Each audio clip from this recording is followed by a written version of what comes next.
You're listening to the 49 Carats Podcast, a 49ers Goldmine production with Stephanie Sanchez.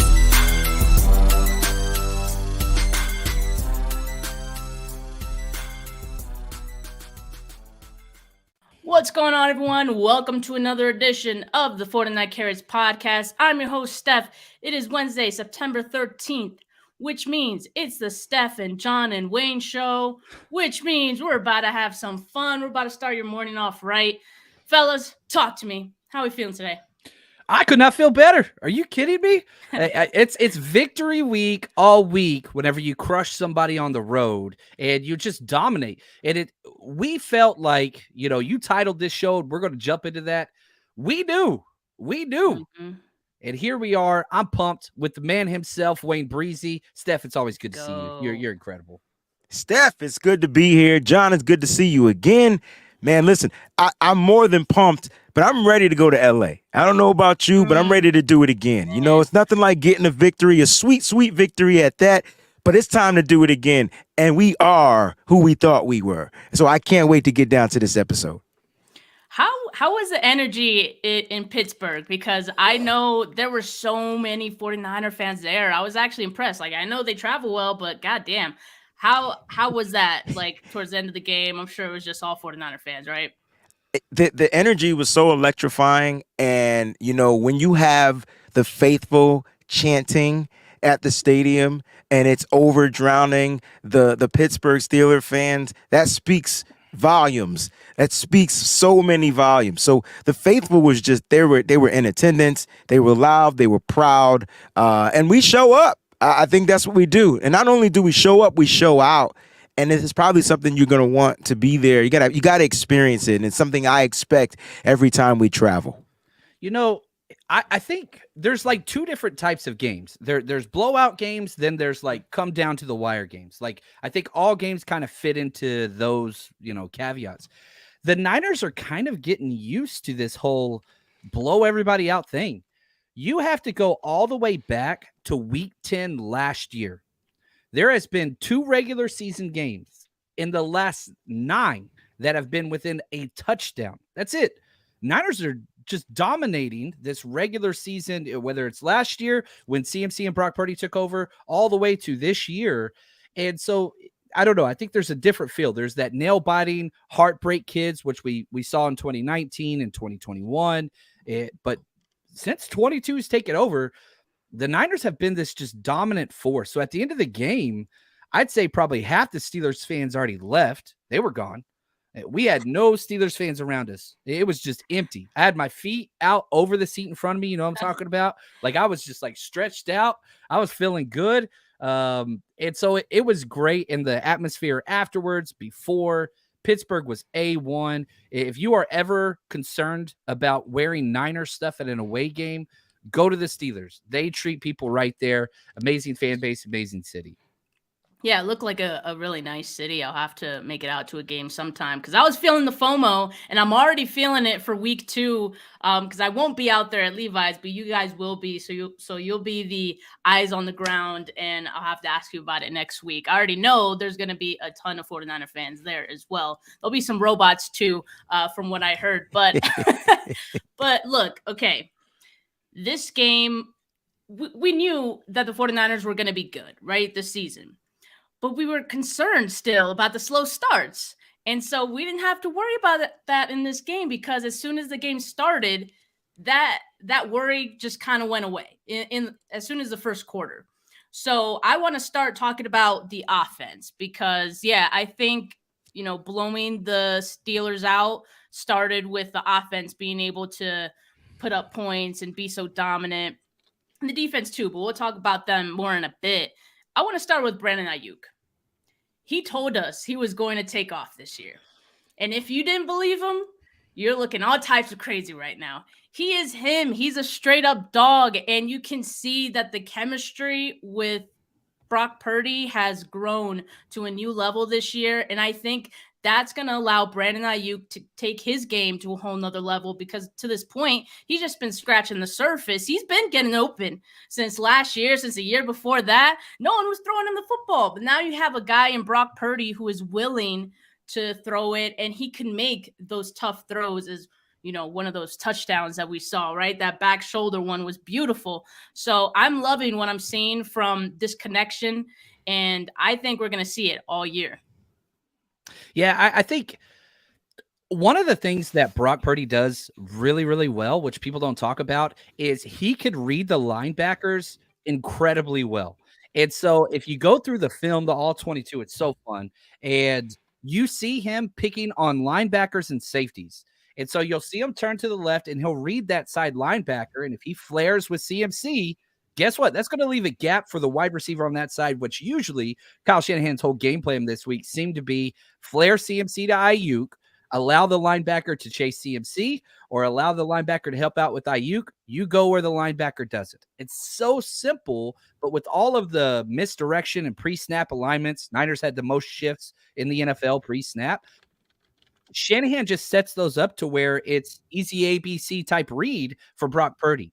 And we love Jimmy G, and he won so many games here, but we would always walk away from those games with this, man, how can he not see that linebacker? And so you get this Jimmy G type player and quick read, quick release, and efficient, but you're eliminating so many of those mistakes. And, again, not trying to bash Jimmy G. I love Jimmy G, but you just see this thing go to the next level. And a lot of that has to do with just Brock Purdy, that Ayuk connection. I don't think he's done.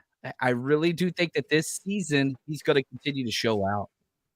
Yeah, I think Brock Purdy is something special, right? Like, I mean, he's not going. I'm not saying Brock Purdy can't come out here and throw for 400 yards a game here or there, but I don't think I think he realizes that he doesn't need to. I think he understands his role. He understands what he's great at. He understands there's going to be times to dial it up. But Brock Purdy is helping make this offense tick. And when you're built and stacked with a bunch of weapons, and you know what? I'm not even going to use the word weapon anymore. I'm going to call them toys. Brock Purdy is literally playing at FAO Schwartz like he was in the movie Big with my man Tom Hanks, right? Like, this is exactly what I have this toy I could play with. I got that transformer over there. I got the Voltron right here. I got Brock Purdy is having fun playing football, and that's something that we haven't seen in a very, very long time. Being a quarterback in the NFL is strenuous, it's tedious, it can stress you the hell out, especially when things aren't going right and injuries and all this. Brock Purdy looked like he was having fun, and he showed it on the very first drive when he's able to drive his team down there. And so it's time to start giving Brock Purdy some respect. I'm not putting and saying he's the greatest elite quarterback of all time, but he's making this offense fun. He's making it tick, and every fan in the stadium they don't have to hold their breath every time Brock Purdy goes out there and the offense travels out on the field. You started it off with Brandon Ayuk, and I just want to say, Steph, the dude is an alien. Like, literally. And you're right. He's been doing it for at least the last season. I wouldn't say that they weren't throwing him in the ball, even though he was kind of like fourth, because he still got over 1,000 yards. But this is the thing. If I'm the defenses, it's time to start doubling this guy. Now, I'm not saying that I want them to, but if they don't, I expect Brandon Ayuk to take off every single game. Why? He's not running all the crazy streaks down the field and all the. He's getting open. He's running 5 yards, 7 yards, slants, crossing routes, this is that, and the third. And Brock is finding him. And that's what the 49ers, that's what Brandon Ayuk adds, his element to the offense. And when you got Debo, you got Christian McCaffrey, these defenses really don't know who to defend. So they got to pick their poison. Kyle Shanahan has an arsenal of toys in his toy chest. Brock Purdy can choose whoever it is he wants to get it to. This 49ers offense is finally looking like a 49ers offense. And this was a relatively quiet game for Kittle and Debo. Kittle, of course, coming off that injury, so they wanted to take it slow. It didn't even look like he was 100% out there most of the time. But that's the point, right? Like, there's so many weapons that they could still score 30 points and make it look easy with not having to use everyone. And It's going to be like that week in and week out. There's going to be different guys who step up, and there's going to be favorable matchups, each and every week.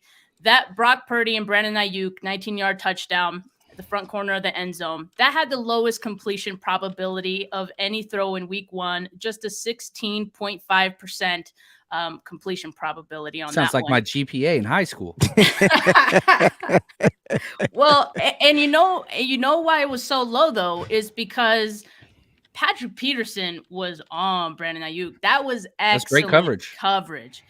And Brock Purdy just dropped it in exactly where it needed to go. I mean, that was as tight of a window as you can get it. He dropped it right in the breadbasket. So, I mean, again, it goes to show that there are some things that Purdy clearly has been working on. You know, we saw him attempt one of those back shoulder throws in the preseason. It didn't look all that great. It was an incompletion. But now I think we're seeing it start to develop with both of these guys. But I want to add real quick before we jump off Ayuk, if that's okay. Me too. Same here.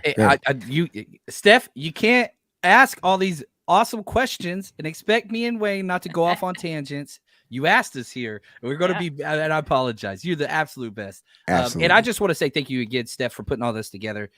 Wayne and I are probably two of your biggest fans. Love everything that you do for the community. And so just want to say thank you for letting us be here.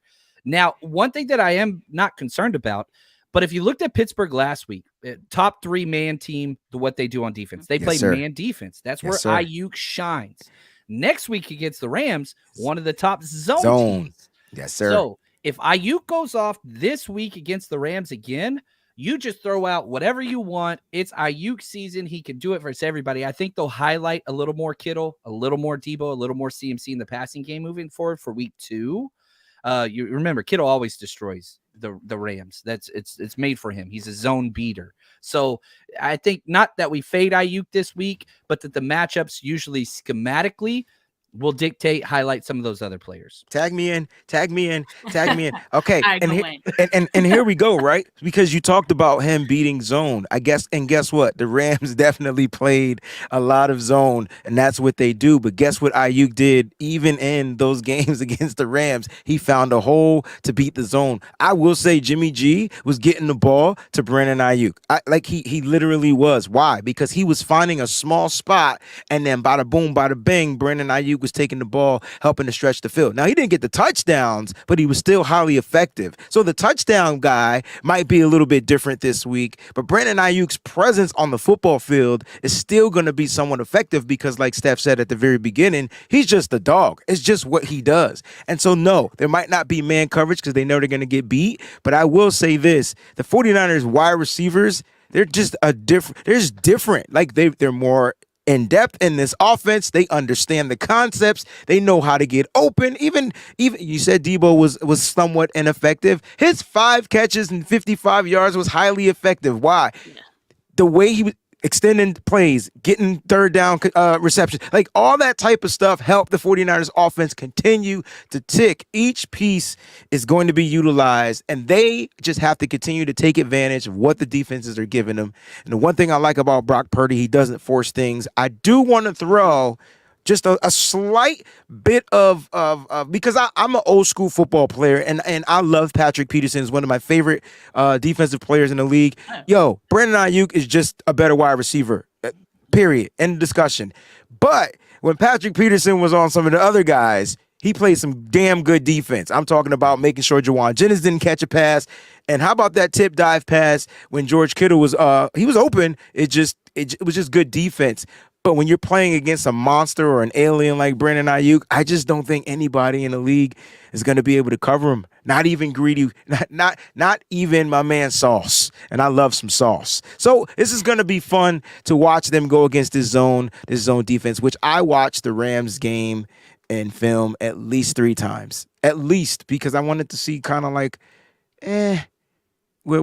how they're going to play this year. Last year was different. They had Bobby Wagner. They had some different pieces back there. This year, it's a little different. Yeah, we'll talk more about the Rams in a bit, but I mean, I think you said it. Patrick Peterson is still a great corner, and even despite that, Brock Purdy, Ayuk were able to make him look silly on a couple of those. So props to those 2 guys. Brock Purdy, on pass attempts between 10 to 19 yards, he was 9 of 10. 151 yards. And of course, his 2 touchdowns were intermediate passes as well. Throwing past the sticks, he had a perfect 158.3 passer rating. And that just speaks to, Purdy being able to take this offense at a slightly different level. You're seeing more risks being taken, but I think they're smart risks. He's a very smart player. He's able to look off defenders. We saw that plenty in the tape from Sunday's game. On KBR on Tuesday, Ayuk said of Brock Purdy, quote, "He always plays with extreme poise, but also with urgency. He's always on point and ready to go. He plays with that swag, and that leads all the way down to the rest of the offense and the rest of the team. He has it," end quote. I mean, we know watching Brock Purdy, it's a feeling. It's a feeling we get. It's just like a feeling of comfort, a feeling of knowing that this guy, he's going to do something on this play. It is going to be positive, more often than not. Nick Bosa said after the game that Purdy is who we thought he was. So I think based on last year, we said the same thing, right? But then the injury happened in the offseason where, in the offseason, we have way too much time to overthink. And so maybe we started to think, he was due for some regression. He was going to take a step back. And week 1, going against the Steelers, he was going to come back down to earth, yada, yada, all this stuff. He shut the haters up. He shut the doubt up, the questions up. And I understand it's just week 1, but that game did not show any signs of Brock Purdy taking any steps back. If anything, I think he's taking steps forward and improving his game. Yeah, very interesting that you said that. I mean, from a statistical point, it doesn't really look like he's taken that step forward. But from a mental aspect, from a physical aspect, he's playing great football, right? He's still not losing.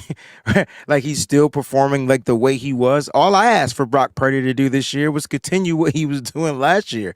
But if you look at the way he's throwing the ball into even some of those tight windows and taking chances on those fade routes and things like that, yeah, he is improving. And so his confidence hasn't slid a little bit. Like, his confidence is the key. If you want to know why Brock Purdy has the it factor, it's because he's very confident. And I can't wait till he makes a mistake and shows you how confident he is to overcome the adversity from the mistake. It's not going to be peachy and creamy all season long, but then again, it could be. 49ers could be just that dominant, just like the Philadelphia Eagles were last season. So we're going to see something and witness something we've probably never even seen before. And it starts with Brock and his confidence. And you can see when he's out on the football field, Steph, that may have gotten even greater because he's overcoming the UCL surgery and the injury to his elbow, right? He's overcoming that. And he got hit twice in the elbow in this game and said, F y'all, I'm still going to get up and do it. And then on top of that, he said, you know what? You guys are going to play pass coverage on me. No doubt. Let me show you how smart I am. It's going to run up the middle. And did you see him put the jukes on the defender? Shout out to Spencer Burford on that block. That was the best play he made all game too, by the way. And then he got down, and then he did the first. I'm telling you, Purdy is nice. He always has been nice, and that's the key. He just has to continue being confident, not cocky, big difference, and continue to go out there and take advantage of what the defenses are giving him. And if he does that, sky's the limit for this 49ers team. Yeah, the one play that shocked me, I didn't pick up on this during, at the game when we were there, was that 4th and 1 on the first drive, right? George Kittle, baby. So it's 4th and 1, and it's going to be a run play. We don't know, but you go back and you watch the all 22, and you see him. He's standing with his weight on one foot. He calls like a motion and his shoulders are all relaxed. It's 4th and 1. It's about to be a play action pass out to the flats, which is not an easy completion. And he's just, going motion. He plays with his towel a little bit, calls it and just like relax. And it's just like dude's playing a pickup game on Thanksgiving with his nieces and nephews out there.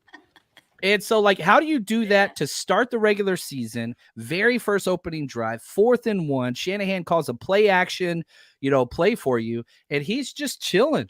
And so there's just some of those components that you can't measure at the combine. Can't do any of those things.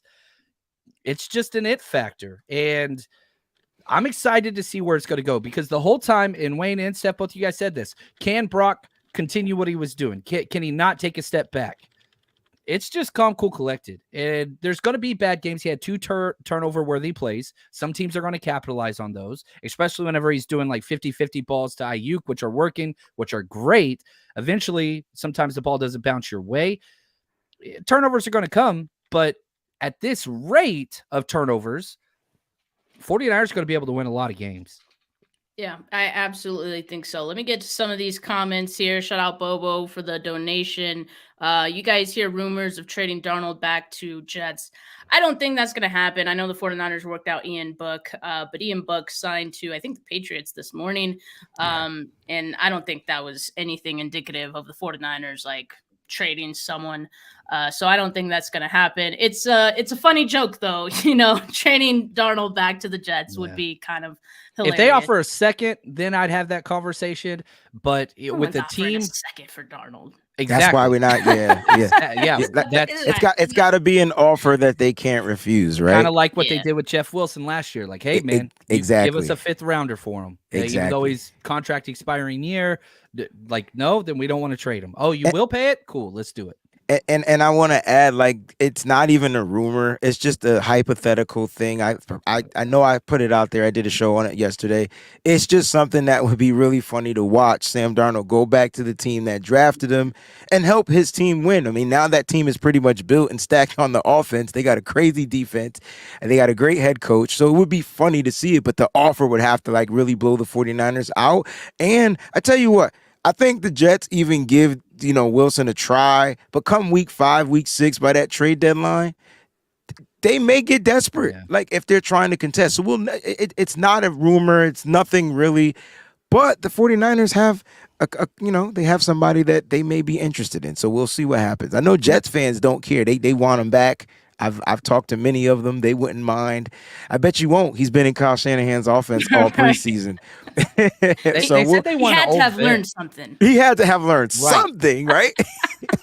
Remember, this is a team that started the ghost of Joe Flacco for like several games. Like, they're going to go old school. It's going to be Nick Foles, Carson Wentz, talk to Matt Ryan. Like, they want like an old veteran guy. And, I've had a lot of like, oh, if we still had Trey Lance. There's no way they would trade for Trey Lance because you don't want 2 young, underdeveloped, promising quarterbacks. You need a vet presence there.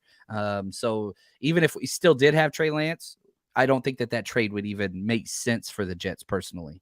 Yeah, for sure. Terror Dome, shout out you. He said, I'm the Dame Dash of Rockefeller Records. I like that, Rockefeller Records. That's a good name for a fantasy team. Just saying. That is a great name for a fantasy team. Ty, this comment had me cracking up. He said, Brock Purdy runs like Lamar Jackson if Lamar had no seasoning. Come on, man. Listen. There was a cut he did. I don't know that the chicken is chicken, and the way he cut on that field was nice. Now the way he fell down, I'm like, all right, there's no seasoning. I get it. But the read was good, the cut was good, the run was good, the get down was a little bit awkward.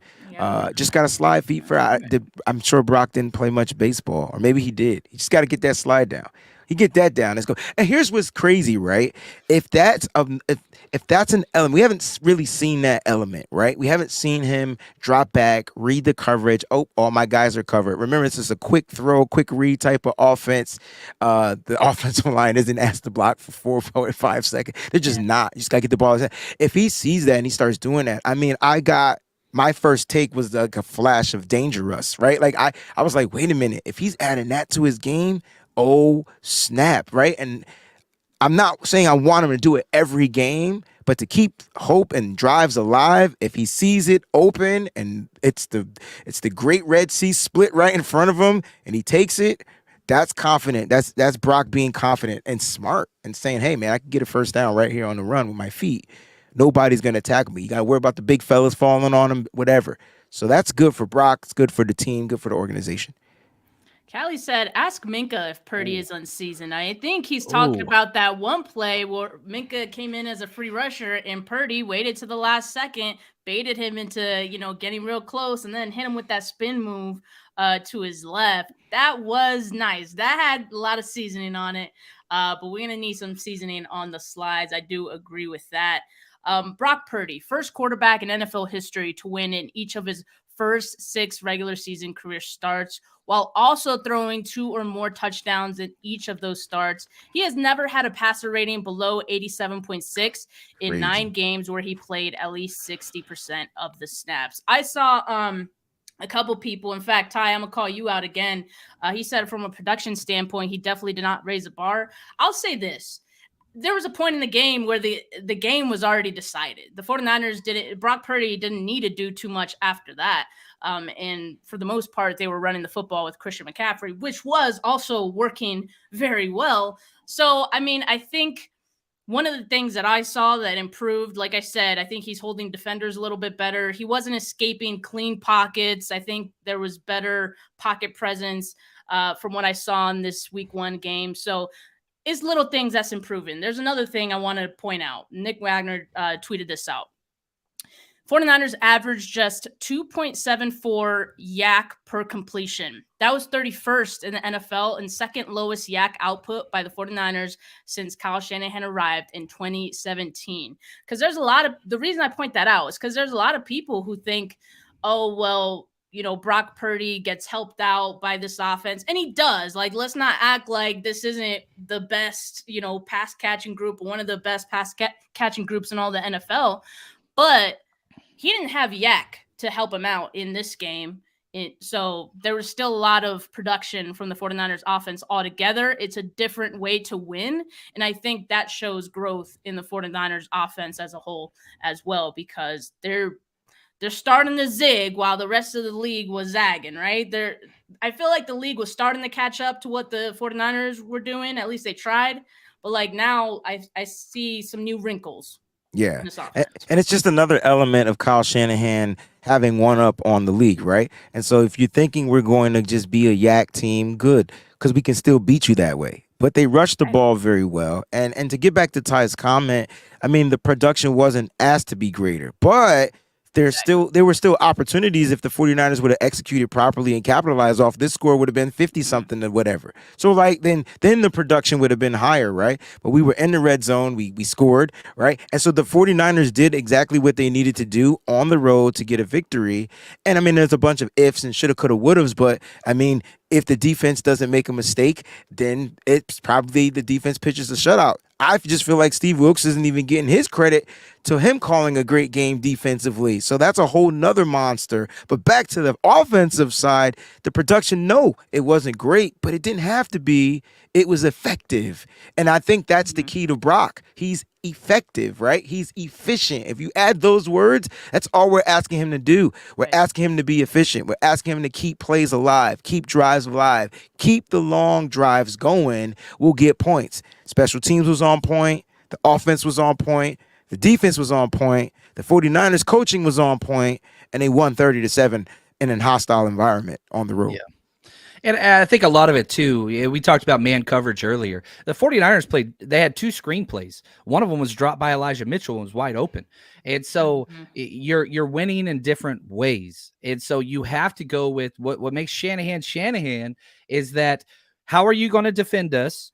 Here's your vulnerabilities. We're attacking those. We don't have to do Debo screen, CMC screen. And in man coverage, that doesn't work very well. So, like, yeah, obviously the yak and all those things, but good gosh, you put up 30 points on the road week 1. Brock Purdy-led teams have scored over 30 in 7 out of 10 games.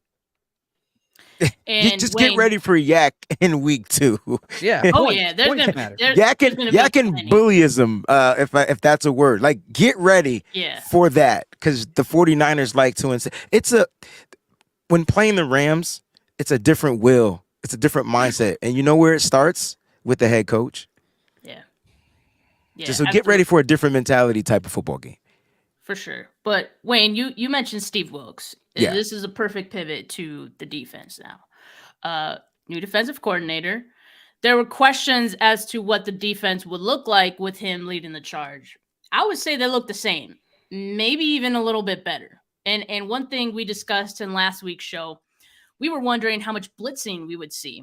Mm-hmm. And when we talked about that, we had Nick Bosa missing the game when we said that. So I still think it was a question in our minds given like Wilkes' defenses and their history of high blitz rates.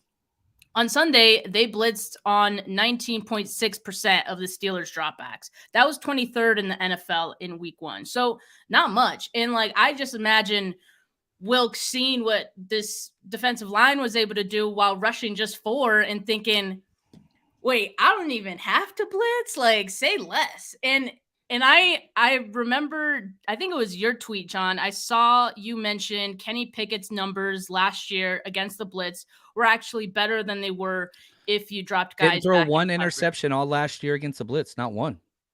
So That changed. it ended up working out for the 49ers too. They didn't have to blitz. They got pressure. Kenny Pickett looked uncomfortable most of the game. So I thought this defense looked great. Yeah, and they blitz a total of 10 times on dropbacks, like you talked about, your 19%. And yeah, Kenny Pickett threw his first interception against a blitz this week 1. He threw one interception against a 4-man pressure.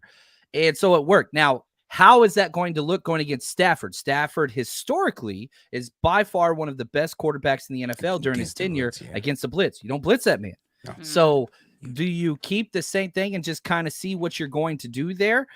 Because, Stafford didn't get sacked once last week. Their offensive line, somebody asked me, like, man, what's the Rams offensive line like? I said, and I don't mean this as a slight, I said it's very similar to the 49ers if they didn't have Trent Williams and Aaron Banks. Like, they have a lot of, like, good, decent linemen that can kind of do a little bit of both, but nobody that's really that good to great. And I think Aaron Banks is good getting close to great, and I think Trent Williams is great. The other 3 guys on the 49ers line, kind of piecing it together, we'll see. That's the entire Rams O-line is how I feel. So do you keep, if you're Steve Wilkes, do we stay, do we do aggressiveness? Do we kind of stay back and just let us do our thing? I hope we don't blitz. I hope we blitz less next week. Yeah. I don't know, Wayne, are you kind of thinking the same thing? Or I mean, look, I think there's going to be adjusting in this game. And I feel like Steve is going to come out with his game plan. I think what Steve does is he trusts his players, and he's going to trust that defensive front and Chris Kosirik to have those guys ready to where he doesn't have to dial up a blitz. But I wouldn't be surprised if he comes up and shuts and punches the Rams in the mouth and sends a blitz on the first defensive play. Like, there's so many things. Like, will Hufanga set the tone? Like, somebody on that defense is going to set the tone. And we know Fred Warner is going to bring the energy, but who's going to set the tone? Could it be Fred? Could it be a linebacker blitz on the first thing, letting you know that these linebackers are fast and fierce and they're coming? And so, like, with the defensive line being as great as it is, and with the addition of Nick Bosa just being back, I mean, the defensive line was phenomenal last week against a better, in my opinion, offensive line than what the Rams are going to have, right? But the Rams' offensive line works for Stafford, and Stafford's experience and just being able to get the ball. I watched Stafford do 49ers football last week. And then when he didn't, like, that, Stafford's a big play guy, right? He's going to try to get the ball down the field, but he doesn't have his big play guy. He's not there anymore. He has other guys he has to work with. But I just feel like we might not see the blitz a lot. And if we do, it's going to be perfectly timed. Or if there needs to be adjustments made because there's no pressure from the front, you might see the blitz a lot. So, like, I can't really call it. I think Steve Wilkes was in his bag week 1, and I think he's going to be in his bag week 2. I want to see how well Wilkes can adjust if things aren't going according to plan. And this might be a week where things may not go according to his game plan. And then if he makes those right adjustments, he has the players to do so. I just see the defense being dominant once again. It's crazy. Yeah. And the fact that I'm sorry, go. Oh, no, I was just going to say the story with this defensive line in week 1 was teamwork makes the dream work. That's it. Listen to these double team rates for the 49ers defensive line from week 1. Javon Hargrave, 73.3%. That's the amount of time that's high. He was. That's very high. That's Eric very Armstead, 53.6. Nick Bosa, 43.5. And for context, the most or his average last season was 19.6 double team last year. Drake Jackson, 12.5. Clinton Farrell, 4.8. And those last 2 guys who were barely double teamed, they had pretty good games, right? Really good Drake games. Jackson had the 3 sacks. Clinton Farrell, by all accounts, had a pretty good game as well. He almost forced that near Fred Warner pick 6, right? Because he got to Kenny Pickett there, and he had to make that throw. But this is just the point. I mean, you kind of have to pick your poison on this defensive line as well. And whoever you don't spend the most attention to, it's other guys are going to be effective too. So I think maybe this year you're going to have, or this week, you're going to have to respect Drake Jackson a little bit more based on what he was able to do last week. Or who knows, maybe they're okay with Drake Jackson, running a little more free, but it might hurt you at the end, right? So that's right. Pick your poison. That's the story of this defensive line. And I think, we go back to probably my favorite part of the entire offseason was first day of free agency. They announced the Javon Hargrave signing. And it was just like, okay, I went and watched Philly film and I kept saying like, Javon Hargrave's the most double team player on the Philly D-line every damn game, every game. And then he comes here and guess what? The same thing rings true. What does that mean? That means the opposing defensive end opposite Bosa is going to have a game, and it means both of our linebackers are going to be able to be who they need to be. And we saw that with Fred Warner and Dre Greenlaw going all over the place, just making good plays. So I hope teams continue to do this. And with the 49ers only committing to a 4-man front, not doing that 5-man D-line stuff that almost everybody else does, that keeps one more back in coverage, which helps the backside. You're doing with 4, which other teams have to do with 5 and 6. That just gives you extra players on the back end. And that's the philosophy. Chris Kusarek. This is why the Niners defense is special. And I want to talk really quickly about the run defense, because it would appear that preseason run defense is not an indication of regular season run defense, right? It's almost like, you need the starters out there to have a good idea of what it's going to look like, right? So 49ers allowed just 41 rushing yards on Sunday, tied with the Bucs for league lowest after week 1. Look, it's a couple of things here, right? Partially, the Steelers weren't getting anything on the ground when they did try to run, but also they did also abandon the run pretty early because they got down early. So it's a twofer on this one.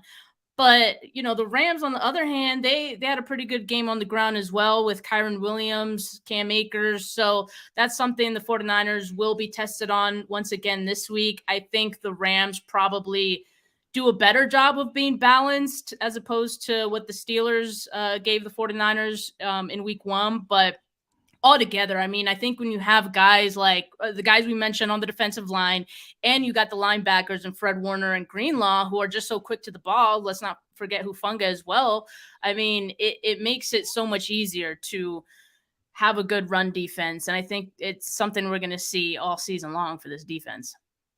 Yeah, I think you look at the Steelers, they ran the ball 10 times. They couldn't get a first down. Their first down came in the 2-minute warning of the first half. Can't do those things. And so you're going from, and I hate to say this because I usually don't like being this guy, but I think, in my personal opinion, one of the worst offensive coordinators in the NFL, Matt Canada, to by far one of the best offensive minds in Sean McVay.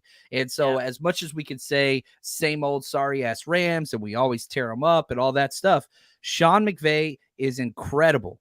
He's an offensive mind. Mike Tomlin I love, but he's not an offensive guy. He's a defensive guy. So, yeah, McVay has had offensive success against the 49ers at times, and they're going to score points. It's not going to be like this game because McVay can scheme. Canada cannot, or at least he hasn't yet in the NFL. So, yeah, they're going to be able to establish the run a little bit better, but we still have the best run defense in the NFL. I don't think that one's close, and I think that will continue to shine. I know Kyron Williams looked really, really good, but they were not playing against Fred Warner and Dre Greenlaw. Yeah. That's all I'm going to say. Yeah, they're going to be faced with a totally different front, different set of linebackers. Like, it's going to be a different. And when I was watching the game, and I was watching those guys, I mean, they really weren't doing anything to break out. I mean, their running backs did score 3 touchdowns, but it was at the goal line. And so, you know how they got there? Big plays, right? And it wasn't from the running backs. It was Stafford making a play or Seattle making a bonehead misplay or whatever like that. And it got them to that situation. And so I guess we want to really test 49ers red zone defense, because if the Rams get there, they seem to convert very well from the red zone at the goal line. And so that to me is something that we got to pay attention to. But here's the thing. I don't think the Niners run defense let them get there, or the pass defense. So I'm not too worried about that. And again, they don't have that big play factor anymore. Cooper Kupp will not be playing in this game. So advantage Niners on finding a way to limit the big plays. They got some young guys they got to take care of, some speedy guys. Will speed be the issue for the 49ers secondary? That's something we got to look into. But I just feel like in the run game, I don't think the 49ers are going to be worried. Look, the Rams didn't even rush for 100 yards, and so the Niners aren't trying to even give up 50 yards. So this is going to be fun to watch. All right, let's dive in a little bit more to this matchup. And you're looking at week 1 NFL tiers. You have the Cowboys, 49ers in, the top tier, and you have the Packers and the Rams, just on that cusp of tier 1 there. And so this is actually a little surprising to me, right? Because yes, I know that they're playing the Seahawks, and maybe the Seahawks just aren't as good as they were hyped up to be. That is very much possible. I would love if that's true. But at the same time, the Rams didn't look like a team that many said would be one of the worst rosters in the NFL. On paper, they're probably in the bottom 5, but they still have, Matthew Stafford on offense, Aaron Donald on defense, right? And Sean McVay, who we've been mentioning this entire time, and they cooked. Puka Nacua, who is taking over that Cup role early. He had 15 targets. Tutu Atwell. These are both rookie receivers, by the way. Atwell was not a slouch either. 25% of the 49ers drives went from a 3-and-out on Sunday. Do you want to know what the Rams were at? What were they at? I have no idea. 11% of their drives resulted in a 3-and-out. Lowest in the league in week 1. That is good. That is very good. And I know, like, the Seahawks, maybe they're bad this year. Maybe it was just like one of those week 1 weird games, slow starts. I don't know. But in any case, like, regardless of who they were going up against, that's really good. And they also scored 30 points in this game. So definitely something to keep an eye on. I think the Rams are maybe not as bad as people made them out to be. I mean, go ahead, John. I was just going to say, it matters who you play against. Yeah. And so, I watched that game. It was not a good game. It was sloppy. There's mistakes everywhere. There wasn't like any dominating feeling at any point. The Seahawks defense, the Rams defense kind of took over. Geno Smith just went to straight what we saw Geno Smith the second half of last year. I mean, it was bad. But you look at the 49ers defensive line, they had 8 out of 9 linemen that took snaps score over a 70 grade in PFF. You look at the Seahawks defensive line, who the Rams win against, they had 0 defensive linemen finish 70. Like, we had 8, they had 0. Might be one of the worst defensive lines in the NFL that the Seahawks have this year. And so the Rams could do whatever they wanted to do. That's not going to happen this week. Now, are the Rams better than we thought they were? Sure. You got to give it to them. And when Stafford looks like that and he gets protected and he doesn't get hit, good things are going to happen. But I think that this was much more against the Seahawks than I think it was a pro for the Rams. And maybe I'm just a hater, but I don't know, Wayne. You watched the game several times. Did you at any point feel like, dang, these Rams are good? I think that's why I had to watch the game several times, because I'm trying to figure out how they put up the 31 points, right? Like, how did they score the way they did? And they got to the goal line, and it was the lack of Seattle's defense, which was probably gassed at some point in this game. They just kept giving up play after play, and you can chalk it up to Sean McVay being that mind that you talked about. There was a trick play here or there. Seattle capitalized off the trick play. They weren't like surprised by it. They were ready for it. Shout out to what's his name, Kobe Bryant. He was ready for that trick play, but at the end of the day, like, it just didn't. They couldn't sustain keeping the Rams from scoring. And so, like, why? I'm not worried about that. I think our defense is light years ahead of Seattle's defense, and our defenses still should be, even though statistically they're not number 1 in every category, they look like they're the number 1 defense. I understand what Dallas did and got them 2 touchdowns on the, special teams or defense, however you want to call it. I get it. But the Niners sustainably, I mean, if you go back to the Niners game against the Steelers, they literally were pitching a shutout until a boo-boo, and then after the boo-boo, there was another boo-boo, and after that boo-boo, they almost kept him out of end zone again. It was just like, damn, this defense is really that good. I really feel like the Niners defense will show everybody who the Rams really are. Yeah, I did catch glimpses of the game. I was watching it on Red Zone, so I didn't, I watch it in its entirety. So I needed to do that. But I just want to share some of the offensive line. I'm gonna have to start paying Steph to get stats for my show. This is ridiculous, show. Like I'm sitting here saying, "Oh my gosh!" I was just telling John, like, before we went live, I was like, man, this stuff is so much work. But man, you do a different rewards. It has you hit us with a different angle. I love it. This is what we're going to do every Wednesday. I mean, by Wednesday, we have plenty of stats from Sunday that I could put together and, like, talk about them. And it's very interesting to me to, like, look at stats and all this stuff. So Rams offensive line allowed 5 pressures on Sunday on 41 dropbacks. And it has gone through a lot of changes in the last 3 times that the 49ers have played them. Their tackles, Noteboom and Havenstein, are the mainstays, although Noteboom was at right guard in week 1. Their rookie, Steve Avila, he was pretty good. Again, like we talk about the fact that the Seahawks, their pass rush was non-existent. So that could play a factor in it as well.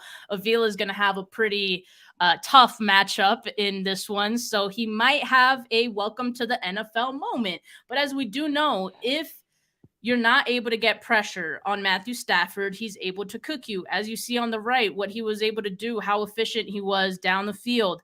So again, I agree with you guys. I think the 49ers pass rush is a different kind of beast, and they're going to have different problems in this game, which will result in what we've seen in the past and how we've seen Matthew Stafford look against this 49ers defense, and how we said there's a potential that even after all this worry with the defensive line and, who is going to be opposite Bosa, there's potential that this defensive line is better than last year, right? So we might see it in this game. Yeah. I mean, we might see it in this game. And if they're able to put pressure on Stafford, it should be a very tough day for the Rams offense. Can I just add that Matthew Stafford in his football career has only beaten the 49ers once. He's played us 8 times, and he's only beaten the 49ers once, which means he hasn't beaten the 49ers since he's been a Ram. You know why? That one time. Right. The playoff game. Yeah. But my point is, during this regular season stuff, it's just not going to probably work out for him. Not against the 49ers. Not against the 49ers. And so, like, that's interesting, right? Because I wanted to see, like, how does he play against the Niners? I mean, he's gonna get his throwing yards, and a lot of it's probably gonna come down to if the Niners are blowing them out and beating them with a sustainable lead, he's gonna have to throw the ball. Like, they're going to have to abandon the run, which will keep the rushing yards down. It's going to elevate some of those passing yards. Niners will play over top coverage, give up the underneath stuff, blah, blah, blah, keep my end zone, boom, boom, boom, whatever. But he just can't beat the 49ers. It doesn't matter which team he's on. If you go to that playoff game, I know people don't want to go back to it, but I mean, Stafford didn't have the best game against the Niners then either. It's just that his team somehow found a way to be victorious, I would say, due to the 49ers making boo-boos. And so look, I'm just not worried about the great Matthew Stafford. He's great against other teams in the NFL. He knows how to take advantage of it. He is a veteran. He does have that quarterback's wit. I give him that. But he's about to play against a team that he's seen over the last couple of years several times, and he just can't figure it out. You're not wrong. No, sorry. Go ahead, John. I'm just saying, shoot. I want to like his comment. I don't know how to do that audibly. Well, I expect Bosa to have a full share of snaps in week 2. He's getting He's getting 2 sacks in this game. I can tell you that right now. The last 5 times he's played Thank you, Steph. the Rams, I was 6.5 sacks. I was waiting. 32 total pressures. Yeah. And so I expect him to have a good game. And if he doesn't, it'll be because they're double teaming him. They're putting extra attention on him. Which that won't even matter to Steph. That won't even matter. They can double team him all they want. I'm only saying that because now Bosa's back at practice for a full week. And I want people to understand now he's practicing. And since he's practicing, now he's going to play. And so, like, it was a big difference putting him on a pitch count, 30 to 40 snaps, which I think he finished with 35 snaps. That was different. And I know people were like, oh, he got pancaked by the rookie tight end. Oh well, it happens. But I tell you what, his presence was effective because, like you said, other people were able to feast. And I think Bosa being back, he's getting 2 sacks in this game. All right. Who wants to take that? Over under 2 sacks. I think I hate over unders because I'm like, what Me if, too. What if I think it is 2 sacks? Like it's not. Then you over push. Then you push. You Okay, push. I'm pushing. I think. All right, you push. I think 2 sacks is reasonable for Bosa in this one. And The last away game, he had 1.5. So I will put that there. He had 1.5 sacks the last time. Was it October 31st? He had 1.5 sacks in that game. So I'm going with 2. Yeah. All right. I like it. I like it. Well, how are you guys feeling about this game? You guys are going to be in the building. You expecting a lot of 49er fans there, right? Levi South? Yeah, it's going to be bad. It's the home opener. What are we talking about? This is the home opener for the 49ers. I love it. That sadly, I don't get to make this one. I'm not going to be able to be out there. Kiddo's got a game, which I'm super excited about. But yeah, so I'm not going to be able to be down there. You know, I've lived in LA for the past like 7 years, so I've been to all the games down there, and I love it.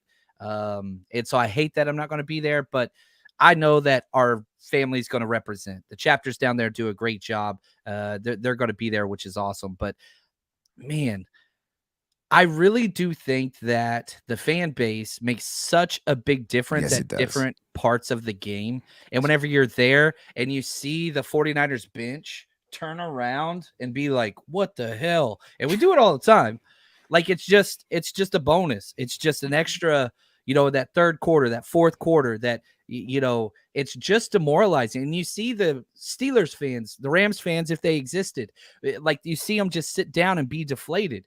But yeah, there's Rams fans. They won the Super Bowl and I lived in LA and I still didn't see a Rams hat. It was non-existent. They're not going to be there.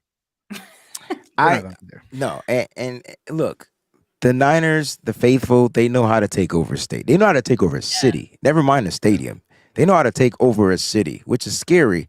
But that's how well they travel. I'm with John. I won't be there this weekend, but I will be there the week of the Cowboys game, so I can't wait for that. Week 5. Yes, it's going to be a great week. We got to link up. Absolutely. But look, the Niners are going to go into Levi South. They're not going to take the Rams lightly. They're going to come in very prepared. You know what the Niners have going for them right now? Health.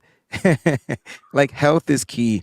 And they're going in there very healthy. Couple of dings or whatever or whatnot. We did see Trent Williams go down, come back in the game, set the edge for a Christian McCaffrey block run to the outside for a 5 to 6 yard gain right after he came out of the game, came back into the game. So, like, the Niners are just going to go down there and play Niner football. And I will say this, be prepared for anything. October 31st, or October 30, whatever that date was, 2022, we saw the trifecta. I don't know what comes after the number 3 with that crazy word. Trifecta, is it a quadfecta or whatever? I don't know. That means Christian McCaffrey might have to scoring on a special teams play or something. But listen, we watched him throw for a touchdown, we watched him catch a touchdown, and we watched him rush a touchdown. Christian McCaffrey is going to probably be the X factor in this game, and the Rams are going to have to try to really find a way to stop him. They couldn't stop him before. I don't expect them to stop him again. Kyle Shanahan's going to find ways to get in his bag. I think Kyle is more prepared for Sean McVay than Sean McVay is prepared for Kyle. I really think it comes down to that. I think the players know how deep this game is. It's a divisional game. And so with that, I feel like mentally they're going to get into the minds of the Rams. So this is going to be a really fun game to watch and expect the 49ers to dominate again. Yeah, I think so too. But guys, that's the show for today. As always, be sure to like and subscribe, not just on my channel, but John and Wayne's as well. If you want to show 3 times the love, the link to their channels are in the description of my video. Audio listeners, make sure you follow the podcast wherever you get your podcast. Drop a review if you're feeling so kind. But for now, have a good rest of your Wednesday, folks. Peace.